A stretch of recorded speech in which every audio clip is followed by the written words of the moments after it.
Joy, thank you so much for joining us here at FundForum.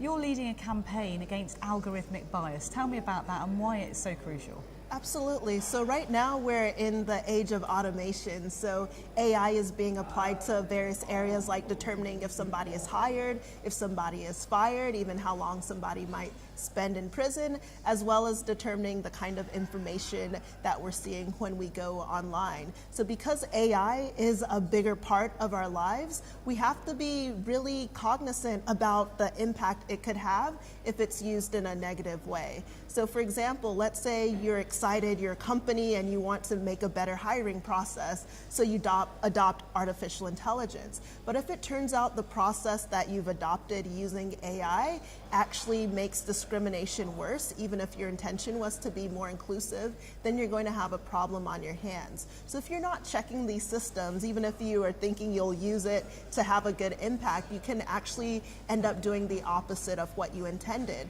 And what is particularly important about the way AI is being deployed is oftentimes you won't know these issues are happening. So you can have this guise of machine neutrality when under the hood you're actually making things worse. So that's part of the reason of starting the Algorithmic Justice League, acknowledging the ways in which AI is infiltrating various aspects of our lives and trying to make sure that those systems are inclusive and used in ethical ways. You talked about neutrality. It has to be the people who are actually designing these things too.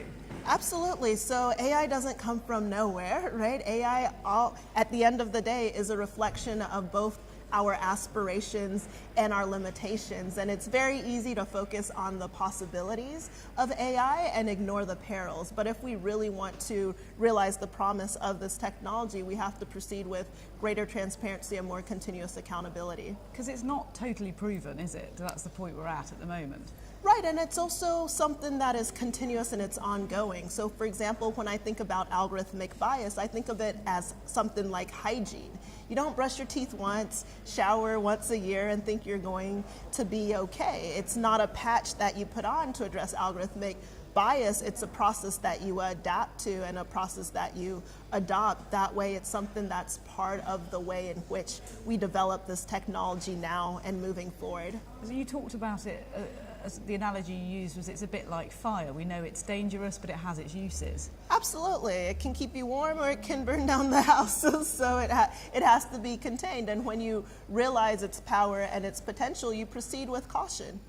So with all of that in mind, what are your hopes now and what message do you want to get out there to an audience listening to you, say at an event like this? Sure. Right now what I want to say is we've entered the age of automation overconfident and underprepared. Some of the systems we're adopting aren't yet proven. So what we need to do is make sure that as we're exploring ways to integrate AI, we're coming in with the full spectrum inclusion mindset. So as these systems are being designed, developed, deployed, and also being maintained, making sure that we're testing them continuously to see if they're doing what we think they're doing. Because sometimes when you look under the hood, that's where you start to see their problems. And if you're checking continuously, you can mitigate those issues so that we can actually realize the potential of these technologies. Were you quite shocked with what you found when you were doing your research? Well, I wasn't even intending on going down this path of algorithmic justice. When I encountered some of these issues, I was working on an art installation.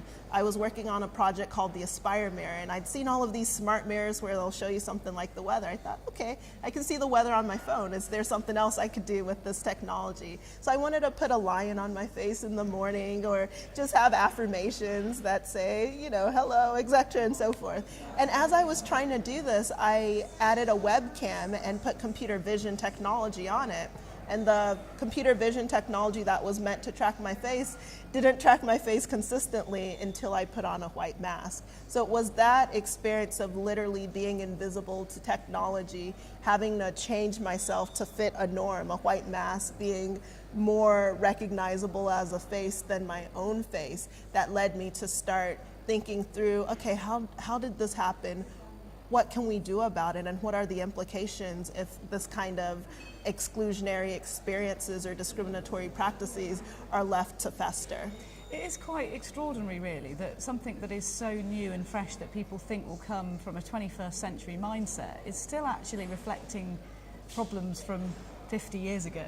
Absolutely. I always think about the fact that when we look at AI as it's practiced using machine learning, it is a data-centric technology. So data is destiny, and data also reflects our past. So at the end of the day, data lives within our algorithms, so history lives within our algorithms, and we can't escape the social inequalities that we've already propagated throughout the world, but we can be aware of them so we don't propagate it further using the newest technologies. Joy, if there was one thing that the delegates at this conference with their vast influence in the investment world could take away from what you've had to say, what would you hope it would be?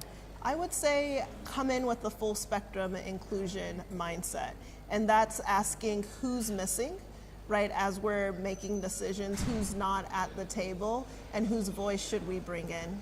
Sounds like it should be your voice, Joy. Thank you so much for joining us. It's been great to talk to you. Thank you so much.